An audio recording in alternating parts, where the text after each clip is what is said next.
Hello बच्चों, चलिए प्रश्न पढ़ते हैं। प्रश्न दिया है, निम्न में से कौन सा कथन अंड प्रजक जंतुओं के संबंध में सही नहीं है। विकल्प ए है, मादा सुरक्षित स्थान पर निषेचित या अनिषेचित अंडे देती है। विकल्प बी है, जाइगोट का विकास मादा के शरीर के बाहर होता है। विकल्प सी है, ओविपेरस जंतुओं के उदाहरण सभी पक्षी, अधिकांश सरीसृप और अंडे देने वाले मैमल्स हैं। तथा विकल्प डी है, उपरोक्त में से कोई नहीं। तो इस प्रश्न में हमसे अंड प्रजक जंतुओं के विषय में कथन दिए गए हैं और हमें बताना है कि इनमें से कौन सा कथन अंड प्रजक जंतुओं के विषय में सही नहीं है। अर्थात इस प्रश्न की जो मुख्य अवधारणा है वह किस विषय में है, वह है अंड प्रजक जंतुओं के विषय में। अंड प्रजक जंतुओं के विषय में इस प्रश्न की मुख्य अवधारणा है। तो चलिए सबसे पहले हम ये समझते हैं कि अंड प्रजक जंतु क्या होते हैं। तो ऐसे जंतु जो कि अंडे देते हैं, इन्हें कहा जाता है अंड प्रजक जंतु। अंड प्रजक जंतु अर्थात ये नवजात को जन्म नहीं देते, ये अंडे देते हैं। इसके बारे में और भी कुछ विशेषताएं, उन्हें भी देख लेते हैं।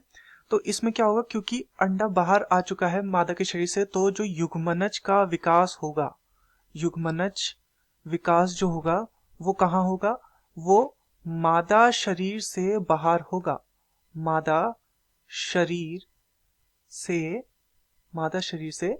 बाहर होगा जो युग्मनज का विकास होगा।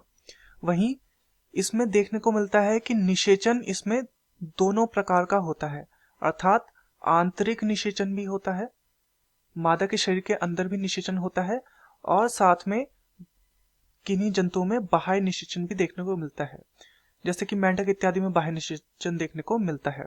वहीं मुर्गी में आंतरिक निषेचन होता है। तो इसके अतिरिक्त अब जब निषेचन कहाँ हो रहा है, निषेचन होकर अंडा बाहर आ जा रहा है, इसमें या तो आंतरिक में क्या होगा, निषेचन होकर अंडा बाहर आ जाएगा, या फिर बाह्य में क्या होगा, निषेचन बाहर ही होगा।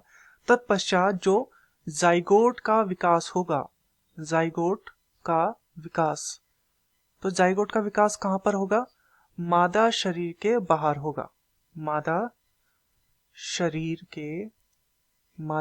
के बाहर ही जाइगोट का विकास इसमें होगा। तथा यदि हम इसके उदाहरण देखें, तो इसके उदाहरण हैं जैसे कि पक्षी हो गए, पक्षी इसके अंड प्रजक जंतुओं के उदाहरण है। सरीसृप हो गए, सरीसृप ये भी अंड प्रजक जंतु के। तथा जो अंड प्रजक या अंडे देने वाले जो स्तनधारी होते हैं या मैमल्स होते हैं, अंडे देने वाले जो क्या होते हैं, स्तनधारी या फिर मैमल्स, वो क्या होते हैं, वो भी इसी के उदाहरण में आते हैं। तो चलिए अब अपने कथनों को देखते हैं या विकल्पों को देखते हैं।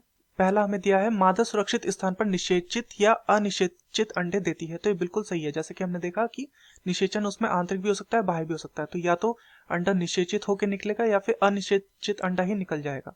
तो ये क्या है, बिल्कुल सही है। अर्थात ये हमारा उत्तर नहीं हो सकता, क्योंकि हमसे यहाँ पर पूछा है कि सही नहीं है, वो हमें बताना है। विकल्प बी दिया है, जाइगोट का विकास मादा शरीर के बाहर होता है। बिल्कुल जाइगोट का विकास मादा शरीर के बाहर होता है, तो ये हमारा सही है। तो ये हमारा उत्तर नहीं हो सकता। तीसरा है, ओविपेरस जंतु। ओविपेरस अर्थात वही अंड प्रजक को ही ओविपेरस कहा जाता है। ओविपेरस जंतुओं के उदाहरण सभी पक्षी, अधिकांश सरीसृप और अंडे देने वाले मैमल्स हैं। तो बिल्कुल पक्षी, सरीसृप और अंडे देने वाले स्तनधारी इसके उदाहरण हैं। तो ये भी हमारा सही है, अतः ये भी हमारा उत्तर नहीं हो सकता। तथा विकल्प डी है, उपरोक्त में कोई नहीं। तो बिल्कुल यहाँ पर कोई भी ऐसा कथन नहीं है जो कि इसके विषय में, अंड प्रजक जंतु के विषय में सही नहीं है। तो दिए गए प्रश्न का सही उत्तर होगा विकल्प डी, उपरोक्त में से कोई नहीं। मैं आशा करता हूँ आपकी यह समझ में आया होगा। धन्यवाद।